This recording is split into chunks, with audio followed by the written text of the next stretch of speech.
Welcome back to the Malt Miller YouTube channel, Homebrewers, and we are back coming in strong with another one of our Brew With You videos today. And Rob, this is a rather special one yet again, isn't it? This is wonderful. We are in the heart of the Pennines. We've got sun blazing down on our faces. What a beautiful location. We are in Huddersfield, Rob, and interesting facts for you about Huddersfield. First off, birthplace of Harold Wilson, birthplace of rugby union. My personal favourite though, actually Jean-Luc Picard himself, Patrick Stewart, grew up just around the corner. We haven't come here for any of these reasons. No, it's much more interesting than that because we are visiting a customer that's been absolutely amazing for the Malt Miller, become a friend. This is going to be awesome. I can't wait. Who have we come to see, Rob? We have come to see Lance Blackman. Now then, what's going on there? Are you laughing at?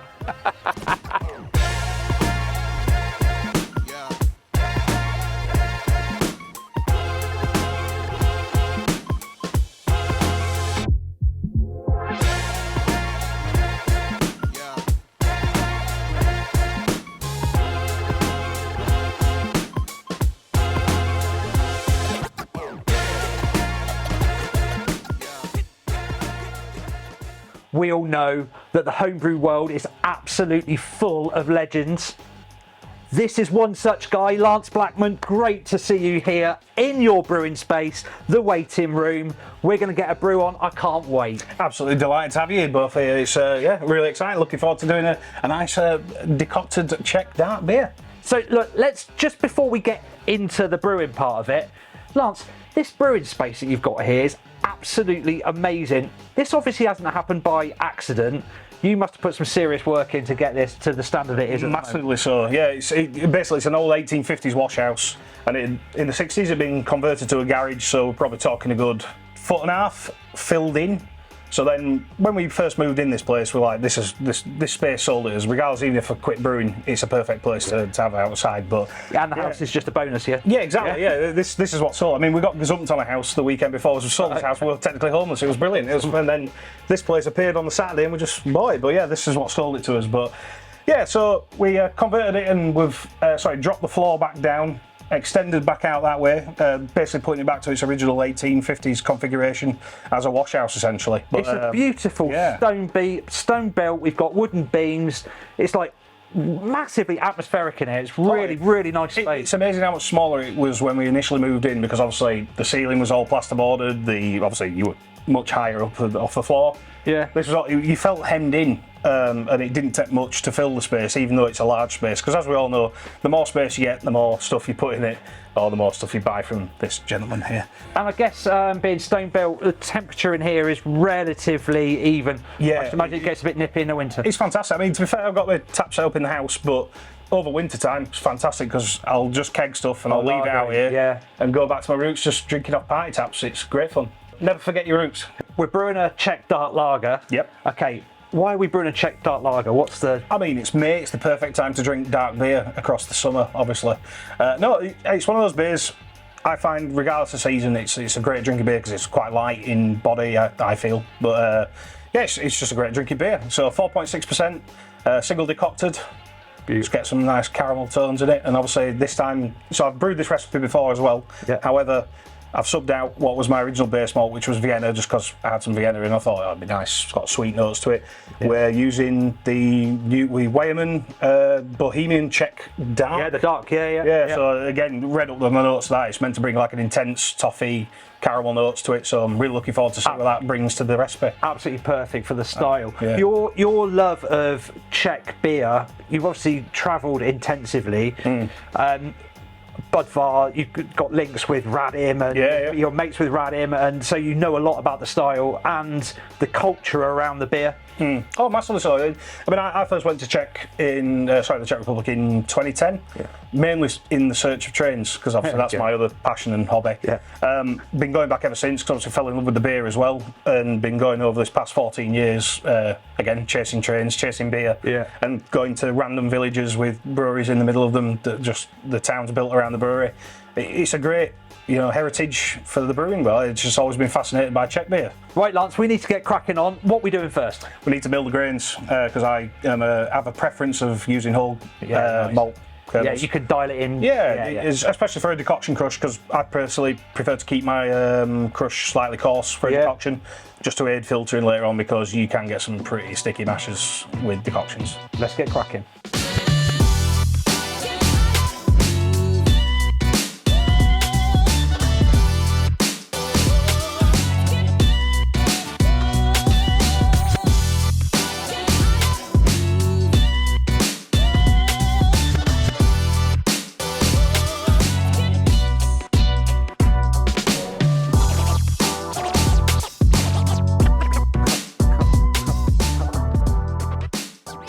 Lance, one of the reasons that we absolutely love coming and meeting homebrewers is because not only is the setup different, but also is people's individual techniques of doing various different processes during the actual brewing.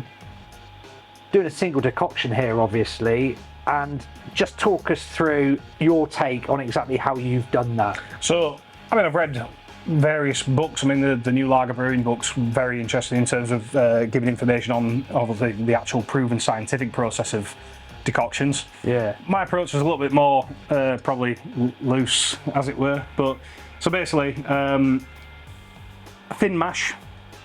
So you're quite watery in terms of where you dough in, and then you pull off initially that mash, pull the thickest part, let the water drain away. Let the liquid and work drain away. Yeah. Dump it in your vessel that you're going to be boiling with. I always like to add a little bit more liquid just to prevent a bit scorching insurance policy. But then as you start to bring up your temperature on your decoction and then hold it for the 64, 65 range, just leave it for 20 odd minutes, or 10 minutes, 10, 20 minutes, just to get a little bit of a saccharification conversion within the sugars of the malt. Yeah. Because obviously the rest of it's still at 50 degrees, so that portion we've drawn off, at least we can still get a little bit of sugar out of it for fermentables. Sure.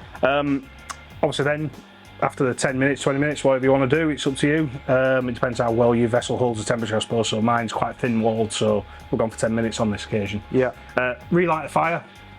There's a song title clearly there. But relight the fire, start slowly bringing it up to boil, just so again you prevent that scorching. I've had little bits of scorching before.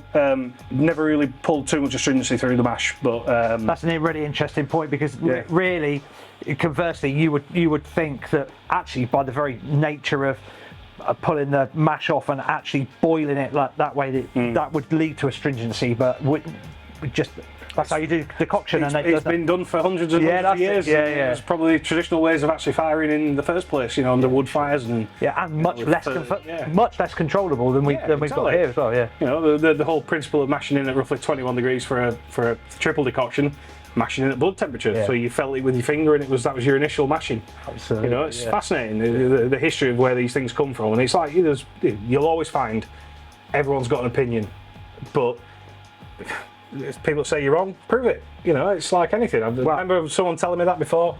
Prove it. My understanding of decoction was literally just off some YouTube videos from years and years ago, Brewing TV, and literally just watching him. And he was very, very, very good at explaining the process and stuff. But again, none of it was overly scientific of it. And it's like, obviously, I do say, prove it. Some people probably can, but it works for me. And you get the flavours through, you get the colour change. I love it. And again, as you'll see in some of the B-roll footage, the smells and smelling the malt coming off. It's just bread. It's liquid bread. Dark brown bread. The smell coming off it was amazing. What was also really interesting to see was the way that the malt portion in the decoction changes after it's been boiled for a while. So everything softens, it becomes more homogeneous, and the colour as well. Yeah, it's ace. Anyone who's got the equipment to have a go at doing a decoction, I implore you to at least have a go once, even if it doesn't successfully turn out. I was explaining to these two fine gentlemen before that my first ever triple decoction day took me nearly 13 hours. It's not put the ingredients in and it does exactly the same thing every time. There are going to be little hiccups along the way, and you learning how to get over that is actually part of brewing. Yeah, of course it is. Yeah, it's learning experiences, learning curves, and you just don't do it again next time. But then inevitably, you come back and you do it again. Lance, you've got a absolutely magnificent looking 3-vessel system here. you didn't start on this. Whereabouts did your brewing career start? So, I initially did some brews with a friend of mine called Chris, who originally started brewing with Brian at Northern Monk before Brian became Northern Monk in theory. Yeah. Obviously, one of your long-time customers as well as Brian. But so I basically went up to his house and really got fast. I was into the beer, obviously, at the time. Went up to his house and did a brew on his 3-vessel system, which was essentially a cooler box, sparge, and then obviously into a T-urn. Yeah, like traditional. That's how we did it. Yeah, copper welded manifold that was pressed together and then soldered into place. It just really drew me in and fascinated me, and Chris really got me into that first steps of brewing. And obviously, as was said before, you go on and you find your own processes and your own ways of doing things and what works for you better.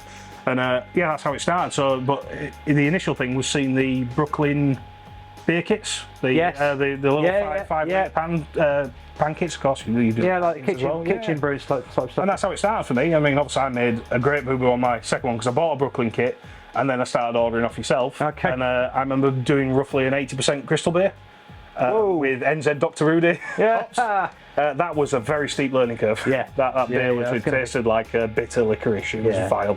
So I started doing the 5-litre pans, and because I was brewing with Chris as well and doing some slightly bigger batch, I thought, well, this is all the same effort in theory to do this that it will be to do 19 litres.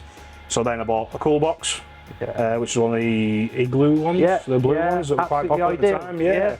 And it worked perfectly. Got a T-urn off eBay, and basically kept on going through different ways of sparging as well, and because I didn't have that auto spinning manifold and stuff, and so I remember putting tin foil down, poking holes. Poking holes. Worked perfectly. It's brilliant. It's.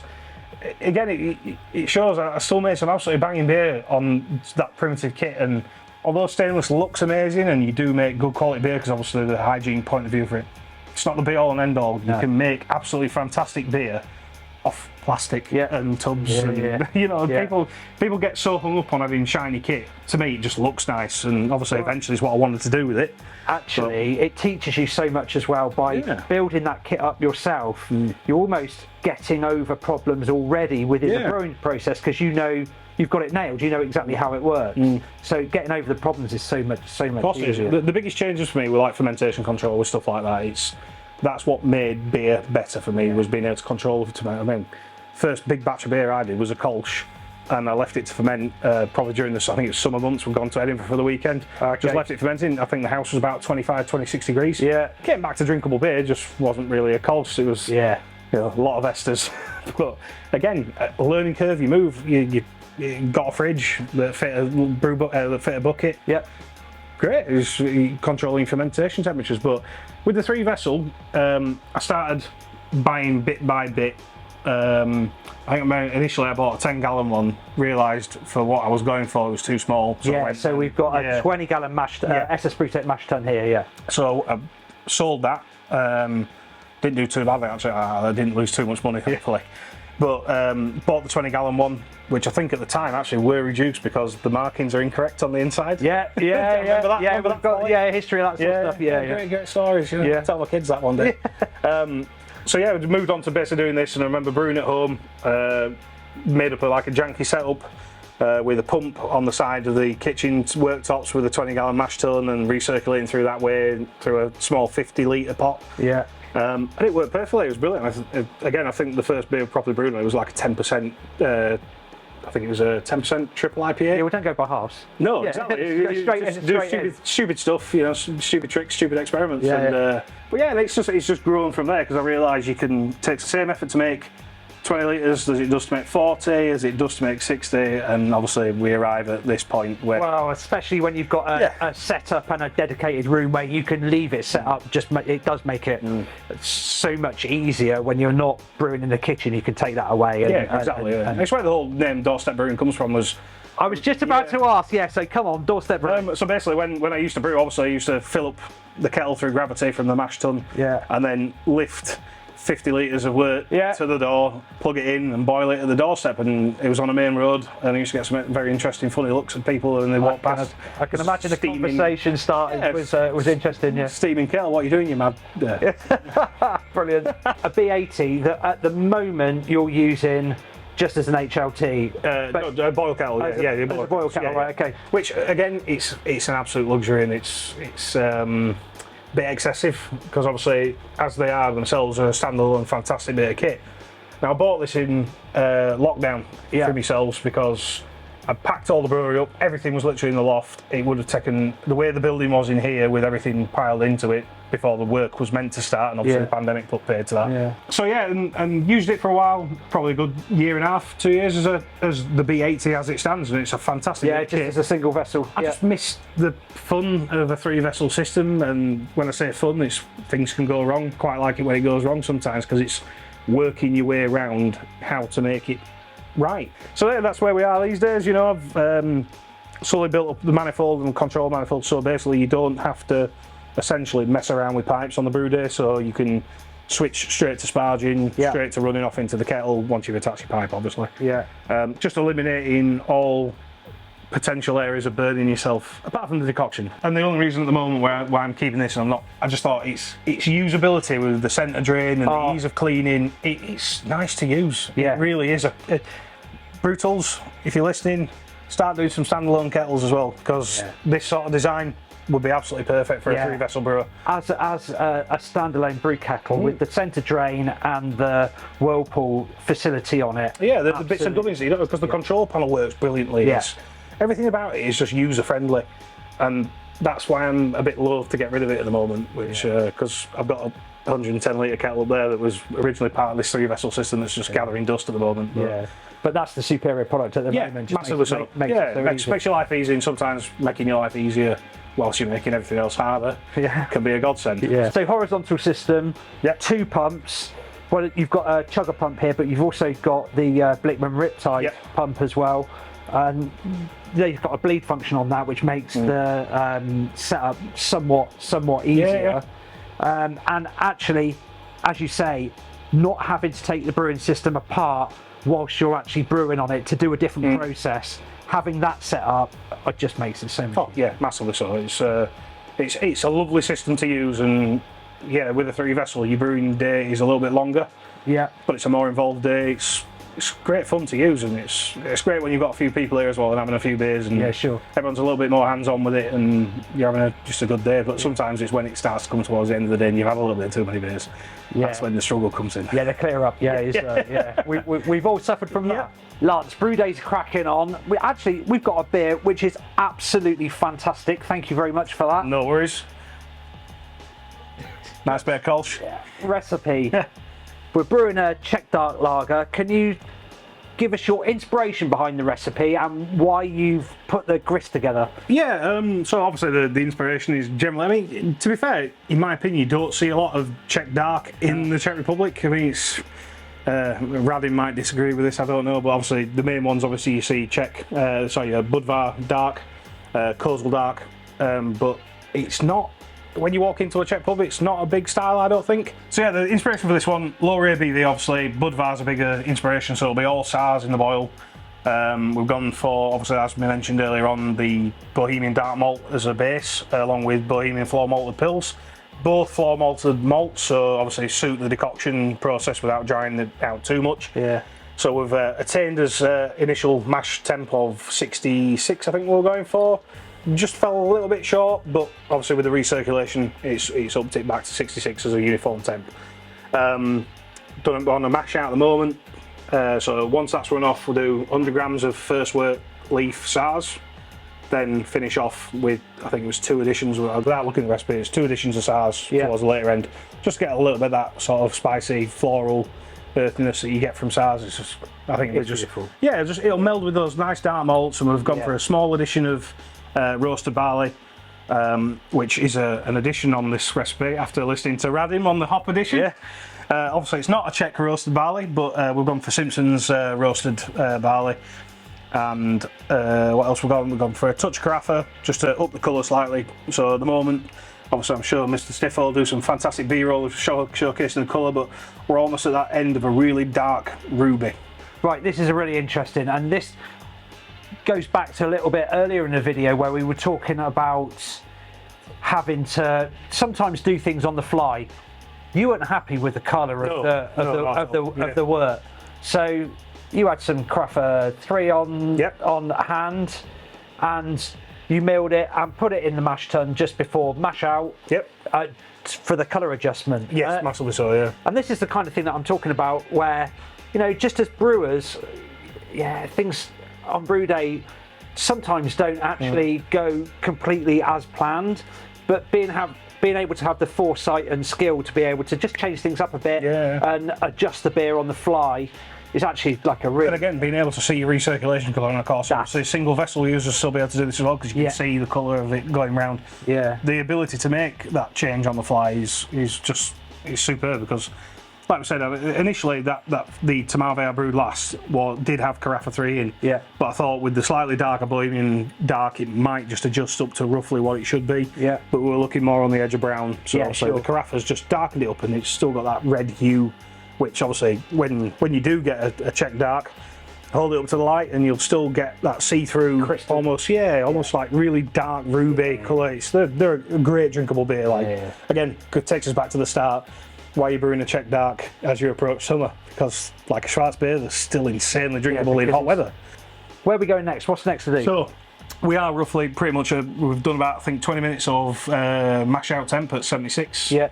So we'll start running off into the kettle. Just need to bag up our hops for the first wort addition to run the wort over the top of them for that sort of smoothness. Awesome. Yeah. Bad time for a top up as well. Cheers.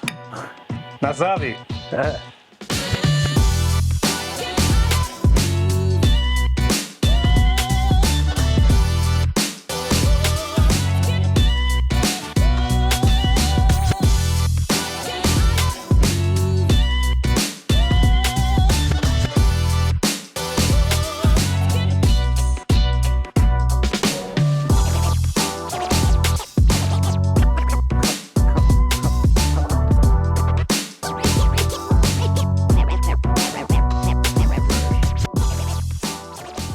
So we've finished with the boil, cooled, extract, and it's on with the done. Awesome. Tell us about the recap on the boil additions. So we did 100 grams of SARS first wort. So we stuck them in a hot bag. And that was leaf? Yeah, leaf as well, which is obviously great for head retention, or assisting with head retention. And then throughout the boil, let it boil for a 90-minute boil. Get that Maillard reaction and that long boil, boil it down. Get those rich flavours. And then at 45 minutes, we added 50 grams of SARS BBC pellets. Were they the Bathhouse ones? Yeah, just a standard SARS pellets. Bathhouse pellets. And then at 15 minutes again, another 50 grams just to really get that sort of spicy aroma sort of through the wort. And then obviously we've chilled down to about 20 degrees. And then we're going even further in the fermenter down to 6 degrees, which might seem extremely low for a lager. However, pitch at 6 or 5-6 degrees, and then turn everything off, let it free rise for the next couple of days, and you'll roughly get up to around the 10-degree mark. And then hold it at 10 degrees. Actually, this is really interesting because we've talked previously in the video about homebrewers doing things their own way, and this is something that you've picked up and you're running with, and having tried your beer today, and that's a Czech process. It's working absolutely fantastic. And again, it's a Czech rule of thumb. We'll be fermenting for roughly around 13-14 days, because it's the Czech rule of thumb is 1 day for 1 degree of Plato. Yeah. So we've come out well over gravity by about 9 points, which again shows the efficiency of milling your own grain. And the efficiency of a decoction, because again you're breaking down those grains, extracting all the sugars that you can possibly get. It's a great method. Just sometimes you just have to really think about how you dial in your recipe. Well, this is it, and actually how you dial in your own kit. So you've managed to get way more efficiency out the grain than you were thinking, but it's like, being able to have your process sorted so that you know about the end figures that are coming out are way more difficult on a 3-vessel system than That's right. I'm nowhere near still dialing this kit, and we've been running it for about a year and a half, 2 years now, and it's still, in my opinion, nowhere near being dialed into where you can. Where you actually guarantee. It's quite a long-running joke amongst friends of mine that I aim for a 4% beer and end up coming out with like a 6-7%, and people just walk out of here, usually in a stretcher. So it's which obviously they don't walk out of here. People walk them out. Right. Sometimes without fingers. which has happened in the past. That's a different story. Hot side completely done. You've transferred into your fermenter, but we haven't talked about really what you're fermenting in at all. No. You've got a Brew Tools Unitank. I have indeed. Love it. Me too. Absolutely banging bit of kit. Not cheap, as we discussed a lot of times with these things. Took a bit of saving up for, but by hell, it's what a piece of kit. It's just great. It's psychological. Maybe there's a bit of truth in it. I don't know. I think we discussed this earlier on when I was on about the SS Brewtech kit. Love my SS Brewtech fermenters. Again, had them pretty much from the early days. Because again, who doesn't love a bit of shiny covering up in a neoprene jacket? But I think there's just something about that coil in the middle kind of interferes with the way the yeast interacts with the wort. My beers has come out way better for some reason on the B100. Sorry, the F100, not the B100. But yeah, just a great piece of kit. Really, really impressed. And of course, the ability with the jacketed side of things for cooling down and chilling down. The cold crashers work like a dream.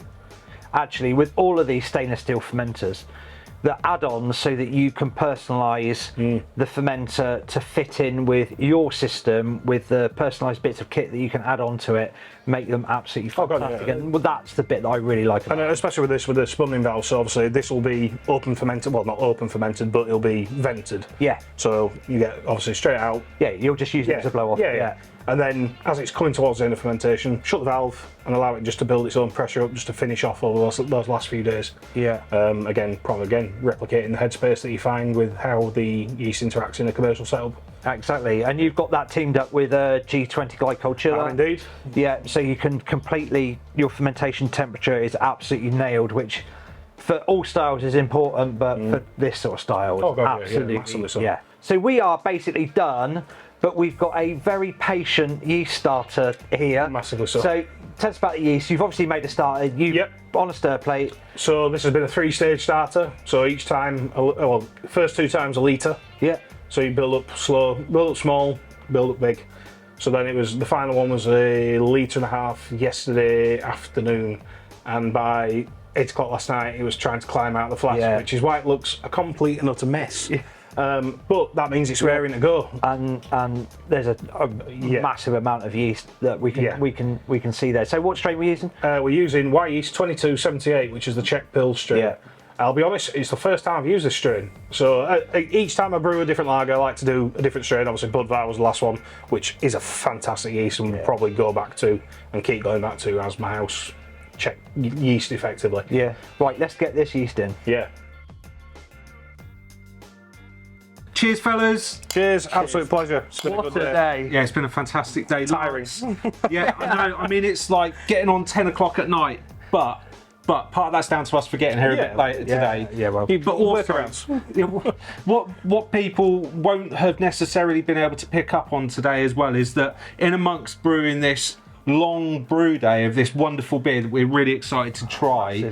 You've also been hosting us today, along with your amazing wife Rachel, who's just the other side of the camera over there. I was about to say originally that none of this can happen without a supportive partner. Yeah. She's amazing, honestly. Yeah. But shout out to my Rachel. But you've been like cooking some amazing meats for us on your barbecue. You've been cooking pizzas in your pizza oven.